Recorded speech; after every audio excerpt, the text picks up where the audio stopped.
this is Roger Green, host of the Surfing the NASH Tsunami podcast. This weekend, we are offering 5 conversations from Season 3, Episode 47, our look at what might be the big stories of the next 6 to 12 months in Nashville. Plus, From the Vault, a section from September 2021, which looked at the implications of the then newly approved ELF test by FDA. This conversation starts with Louise, Campbell, and Jörn Schattenberg discussing the value of combination NIT biomarkers in developing patient treatment strategies. The key is that NITs are viable for use in widespread patient screening and staging, whereas biopsy is not. At this point, I shift focus to ask about several other issues that may come to the fore in the next year. First, the Nomenclature Conference, which Jörn describes as a moving target with a clear split between hemispheres. Asia is moving towards a concept more like metabolic-associated disease, but Europe and North America are not. He praises the ongoing consensus process as the best way to get to a unified solution. I mentioned the idea that while a name change will not have significant impact on the disease, redefining the disease itself might lead regulators to disregard the vast amounts of research done for NASH indications, thereby setting the field back several years. Jörn agrees he cannot foresee a solution that pushes back drug or diagnostic approvals. My last question returns to the issue of what changes we might see over the next year. Our answers vary and continue themes you've heard in earlier conversations. We're heading into an exciting time in Nashville. For example, our episode next week discusses 4 recent press releases from companies with promising clinical trial results. Today's conversation blends the excitement about those kinds of upcoming advances in drugs and diagnostics with questions about whether the underlying structure exists to take advantage of the new technologies as they evolve. It raises as many questions as it answers, if not more. So sit back, listen, enjoy, learn, and when you're done, join the dialogue on our LinkedIn discussion group.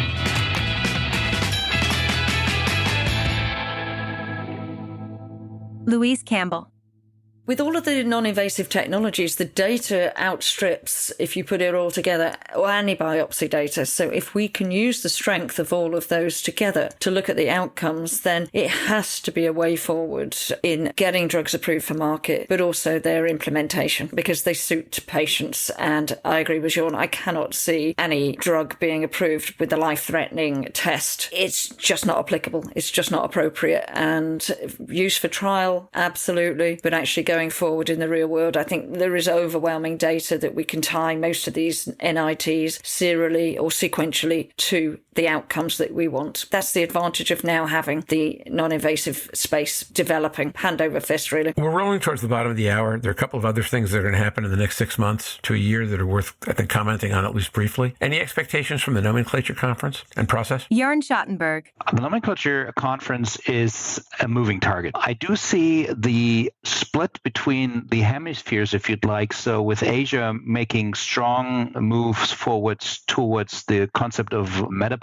dysfunction-associated fatty liver disease. But I do really like the consensus process where there is broad stakeholder involvement, discussion, and the aim to come up with something new that will help us both from stigma, from difficulties in identifying the disease, from many layers that have made this disease so complex, from moving away from a negative definition, from a histology-based definition to the future. I'm not sure the name is out there yet, but the academic discussion is good. I'm a little afraid that there is going to be too strong oppositions, 2 parties opposing each other, or two teams, if you'd like. I think we got to keep on the academic debate around this and let the data speak to itself, and then, of course, listen to patients and associated healthcare professionals what they think. Quentin did a paper on a presentation on this in Dublin as part of the nomenclature session, where I think he made an important point, Jörn, that's in a slightly different direction than yours. If we let the data speak to itself, we might get to one place. But he was talking about if we were to change the definition of the disease, not the not the name, but the definition, then how much work do you have to throw out?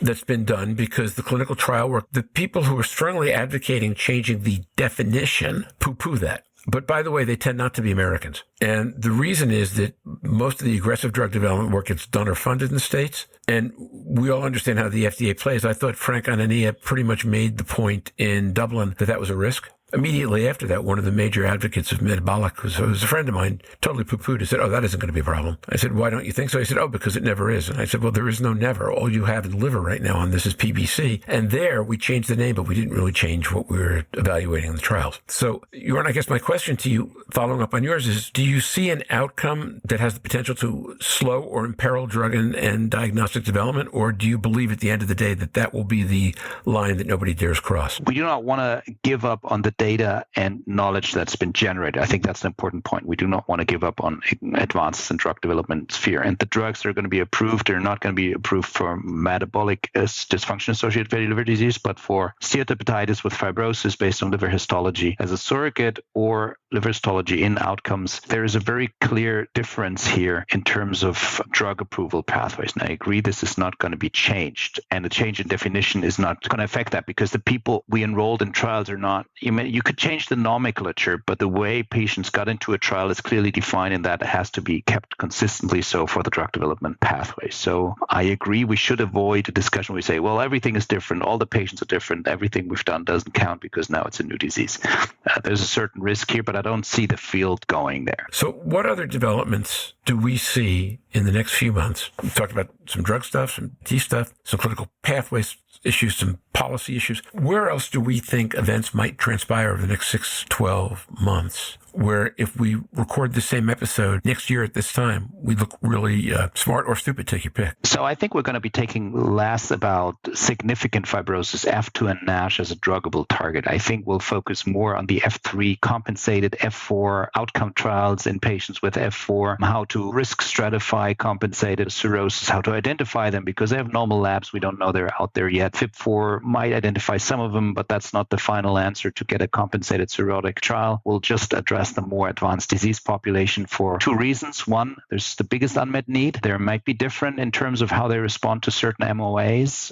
If there's no fat in the liver, can they then use a drug that defattens the liver and get a benefit out of it for the patient? And the second aspect is the whole dynamic of the disease changes here. You get some stiffening with changes in vasculature, portal hypertension, even at a subclinical level. There's so many more aspects to that I think we're just starting to understand also in terms of biomarkers. The field will have its focus on that more advanced patient population is my guess. I suppose I can jump back to where we started. We may well see pockets of endocrinology starting to drive a little bit more education, a little bit more case finding within their populations. We comment, and Jörn's already commented tonight, it's about education. If we can get the education in, we need to squeeze it from both ends. We need to find the cases we can turn around to prevent NASH and get their lifestyle and they're managed better. But it's about awareness. If you don't know you could have a disease, you're not going to do anything about it. One of the key steps for me is that increasing of knowledge of people who generally, the lifestyle side, getting awareness. If you can avoid being a patient at all costs, then it's something that you might want to do, particularly if it's in the family line, if you can avoid type 2 diabetes. So awareness for me is key, but that's going to start with the education. So I'd like to be seeing more awareness. I'd like to be seeing more early case finding and trying to change where some of the perspective. We will always stay around liver-related outcomes because we are hepatology. And that's where the key is for us, the F3 fibrosis, the F4s, the liver cancer. We do need to be looking to locate a lot more of that population. What is it Stephen says? Is the juice worth the squeeze? Well, we need to start squeezing from both ends to find the populations that count most and at highest risk currently. At the risk of totally torturing a pun, it sounds like a juicy prospect to me to do that. I think that's a lot, actually. With that, closing question. The single thing you would most like to see in the next year that feels like it might realistically happen? I would like to hope that NICE will get closer to approving FibroScan for routine care. But am I overly hopeful? Well, it stays bracketed specifically in just kilopascals rather than the all-round. And I think unless we change that, we are well behind future guideline changes because we're behind everybody else. We've recently had the Basel guidelines come out for quality for NAFLD and NASH, which talk about access to non-invasive technologies. So without NICE approving that, that's not going to happen. It'll still be blood tests and other mechanisms, and we're back to square one. We get processes that we can't implement because we don't get the right processes implemented. I got to talk about drug approvals because I think we're going to see positive phase 3 data emerging. The whole momentum, the discussions with the regulators is going to be at the heart of,